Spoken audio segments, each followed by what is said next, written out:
We are back with part two of this week's reading of the Messianic Jewish Family Bible, Tree of Life Version, TLV, and we are now reading 2 Kings, the introduction in chapters 1 through 12 this week. What an opening to these first three chapters. Lots of action, Elijah being taken up to heaven, um, the mantle falling on Elisha. Lots of things happening here, and they're going to continue. So brace yourself. We're going on to chapter 4, the miracle of multiplying oil. Now, a certain woman of the wives of the sons of the prophets cried out to Elisha, saying, "Your servant, my husband, is dead. You know that your servant feared Adonai. Now the creditor has come to take my two children to be his slaves. What should I do for you?" Elisha asked her. "Tell me, what do you have in the house?" She replied, "Your handmaid has nothing in the house except a jar of oil." Then he said, "Go borrow for yourself, yes, vessels from all your neighbors, empty jars, not just a few. Then go inside and shut the door behind you and behind your sons, and pour into all the vessels, setting aside what is full." So she left him and shut the door behind her and behind her sons. They kept bringing the vessels to her, and she kept pouring. When the vessels were full, she said to her son, "Bring me another vessel." But he said to her, "There isn't another vessel," so the oil stopped. Then she came and told the man of God. So he said, "Go, sell the oil and pay your debt. Then you and your sons can live on the rest." Shunammite hospitality is the second part. One day when Elisha passed through Shunem, where there was a prominent woman who persuaded him to eat some food, and so it was, whenever he passed through, he would stop for a meal. Then she said to her husband, "Behold, now I realize that this man who often passes through is a holy man of God. Please let's make a little walled room on the roof, and let's put there a bed, a table, a chair, and a lampstand for him. Then whenever he comes to us, he can stay there." One day he came there and retired to the upper chamber and lay down there. Then he said to Gehazi, his servant, "Call this Shunammite woman." When he had called her, she stood before him. He said to him, "Tell her, behold, you have gone to all this trouble for us. What can be done for you? Can something be communicated to the king or to the commander of the army for you?" She answered, "I am living among my own people." So he asked, "Then what should be done for you?" Then Gehazi answered, "In fact, she has no son, and her husband is old." "Call her," he said. And when he had called her, she stood in the doorway. Then he said, "As this season next year, you will be embracing a son." Now she said, "No, my lord, do not lie to your handmaid, man of God." Nevertheless, the woman conceived and bore a son during that season that the following year, just as Elisha had told her. Now when the child was grown, one day he went out to his father among the reapers. Then he said to his father, "My head, my head." So he said to his servant, "Carry him to his mother." So he picked him up and brought him to his mother. The child sat on her lap until noon and then died. She then went up and laid him on the bed of the man of God, shut the door on him, and went out. Then she called to her husband and said, "Please send me one of the servants and one of the donkeys that I may run to the man of God and come back." But he said, "Why are you going to him today? It is neither new moon nor Shabbat." But she said, "It will be well." Then she saddled the donkey and said to her servant, "Move on, don't slow down riding unless I tell you." So she set out and came near the man of God at Mount Carmel. Upon seeing her from a distance, the man of God said to his servant, "Gehazi, look, there's the Shunammite. Please run now to meet her and ask her, 'Is it well with you? Is it well with your husband? Is it well with the boy?'" She answered, "It is well." But when she arrived at the mountain up to the man of God, she caught hold of his feet. Then Gehazi stepped forward to push her away, but the man of God said, "Leave her alone, for her soul is bitter within her. Yet Adonai has hid it from me and has not told me." "Did I ask my lord for a son?" she said. "Didn't I say, 'Don't deceive me'?" Then he said to Gehazi, "Gird up your loins and take my staff in your hand and go. If you meet anyone, don't greet him, or if anyone greets you, don't answer him, and lay my staff on the face of the child." But the mother of the child said, as Adonai lives, and as you live, I won't leave you." So he arose and followed her. Gehazi passed on ahead of them and laid the staff on the face of the child, but there was no sound or response. So he returned to meet him and told him, "The boy has not awakened." When Elisha entered the house, there was the child dead and laying on the bed. So he entered and shut the door behind the two of them and prayed to Adonai. Then he got up and lay on the child and put his mouth on his mouth and his eyes on his eyes and his hands on his hands and stretched himself upon him. So the flesh of the child became warm. Then he stepped down and walked in the house to and fro. Then he got up on the bed and stretched himself on him. Then the child sneezed 7 times. Then the child opened his eyes. He then called Gehazi and said, "Call the Shunammite." So he called her. When she came in to him, he said, "Pick up your son." She came, fell at his feet, bowed down to the ground. Then she picked up her son and went out. Elisha purifies deadly stew.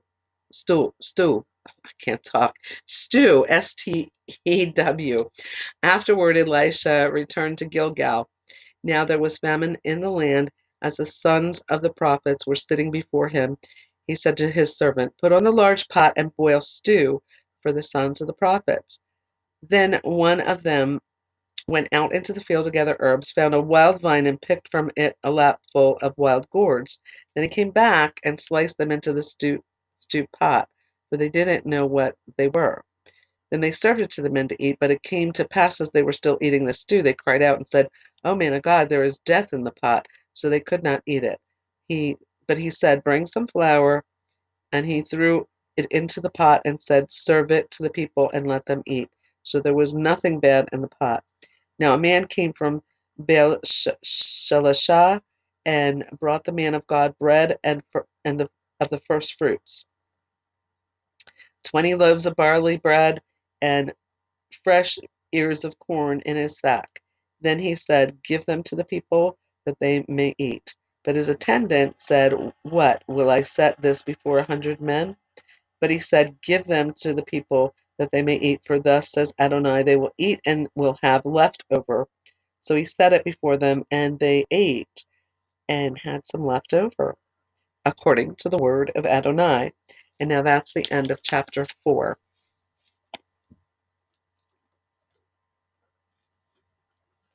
Naaman's Za'arot, and Za'arot, as we know, is leprosy. It's spelled in Hebrew Tza apostrophe Arat. Now Naaman, commander of the army of the king of Aram, which is Syria, was a great man in his master's sight and heavily esteemed because through him Adonai had given victory to Aram. Though the man was a mighty man of valor, he had Za'arot. He had leprosy. Aram, Syria, had gone out in bands and had taken captive a young girl from the land of Israel. So she served Naaman's wife. And this is spelled Naaman. Then she said to her mistress, "If only my lord went before the prophet who was in Samaria, then he would cure him of his Za'arot." So Naaman went in and told his master, saying, "Thus and thus spoke the girl who is from the land of Israel." The king of Aram said, "Go now, and I will send a letter to the king of Israel." So he departed and took with him 10 talents of silver, 6,000 pieces of gold, and 10 changes of clothes. He brought the letter to the king of Israel, saying, "When this letter comes to you, behold, I have sent my servant Naaman to you, so you may cure him of his Za'arot." Now when the king of Israel read the letter, he ripped his clothes and said, "Am I God to kill and to make alive, that this man is sending to me to cure a man of his Za'arot? But please consider and see how he is seeking a pretext against me." Now when Elisha, the man of God, heard that the king of Israel had rent his clothes, he sent word to the king, saying, "Why have you rent your clothes? Please let him come to me, and he will know that there is a prophet in Israel." So Naaman came with his horses and his chariots and stood at the doorway of the house of Elisha.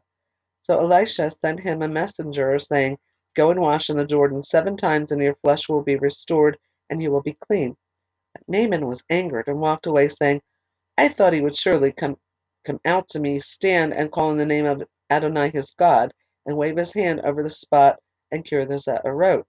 Aren't Amana and Pharpar, the rivers of Damascus, better than all the waters of Israel? Couldn't I wash in them and be clean? So he turned and went away in rage. But his servants approached him and spoke to him and said, My father, if the prophet had told you to do something difficult, would you not have done it? How much more than when he told you only to wash and be clean? So he went down and dipped himself 7 times in the Jordan, according to the word of the man of God. Then his flesh was restored like the flesh of a little child, and he was clean. When he returned with his entire retinue to the man of God and came and stood before him, he said, Behold, now I know that there is no God in all of the earth except in Israel. Now please accept a present from your servant. But Elisha said, As Adonai before whom I stand, I will accept nothing. Naaman pressed him to accept, but Elisha refused. So Naaman said, If not, then please let your servant be given 2 mule loads of soil, for your servant will no longer offer burnt offering or sacrifice to any other god except Adonai. In this matter, may Adonai pardon your servant when my master goes into the house of Rimmon to worship there, leaning on my hand, and I prostrate myself in the house of Rimmon. When I prostrate myself in the house of Rimmon, may Adonai pardon your servant in this manner. Elisha said to him, Go in peace. So Naaman departed from him some distance. But Gehazi, the servant of Elisha, the man of God, thought, Behold, my master held back from accepting what this Naaman, the Aramean, brought. So as Adonai lives, I will surely run after him and get something from him. So Gehazi pursued Naaman. Now when Naaman saw someone running after him, he got down from his chariot to meet him and asked, Is everything all right? It's all right, he replied. My master sent me, saying, Behold, 2 young men of the sons of the prophet have just come to me from the hill country of Ephraim. Please give them a talent of silver and two changes of clothes. Naaman said, Please take 2 talents.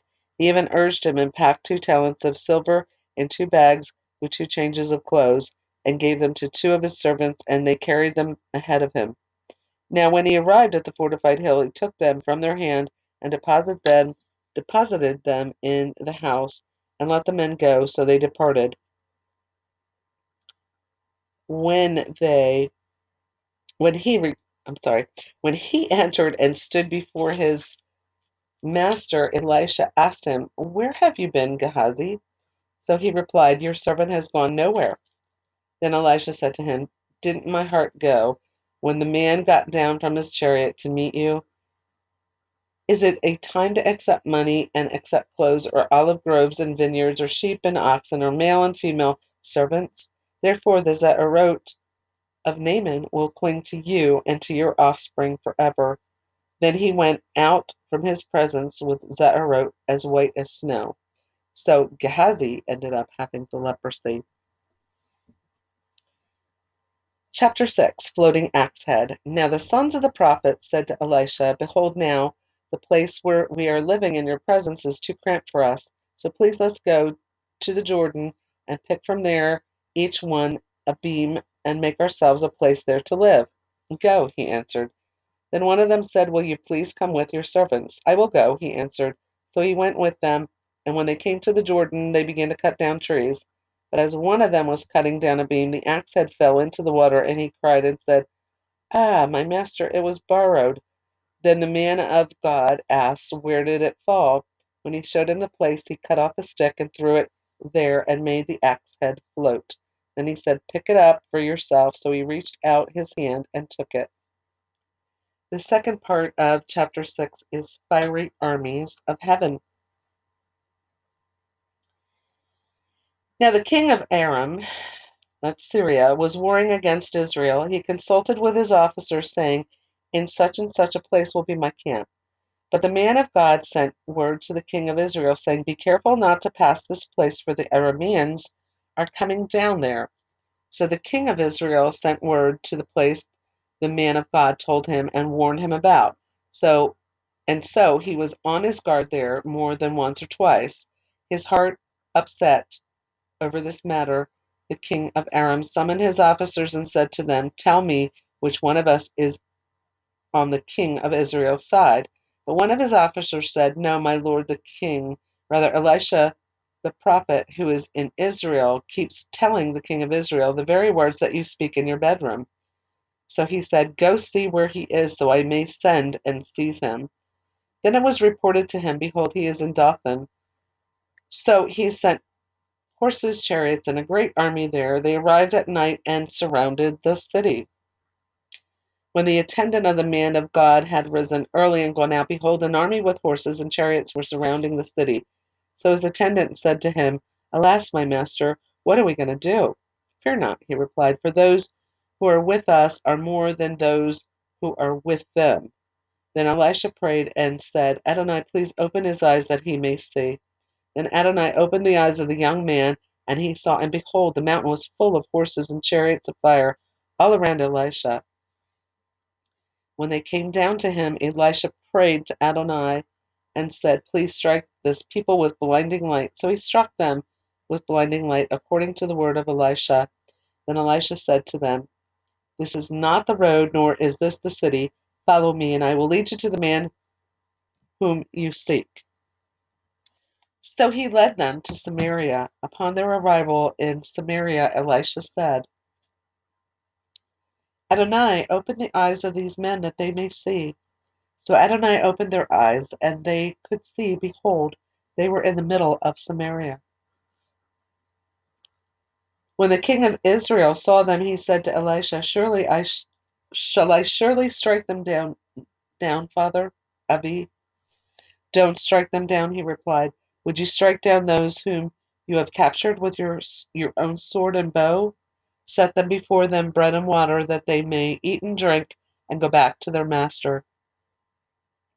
So he prepared a great feast for them. After they had eaten and drunk, he sent them away, and they went back to their master. Ever since, the marauding bands of Aram stopped invading the land of Israel. Now it came to pass after this that the king Ben-Hadad, we're back to King Ben-Hadad of Aram, gathered all his army and marched against Samaria and besieged it. Now there was a great famine in Samaria, since they were besieging it, until a donkey's head was sold for 80 pieces of silver, and the quarter of a cab of dove's dung for 5 pieces of silver. As the king of Israel was passing by on the wall, a woman cried out to him, saying, "My lord the king, help."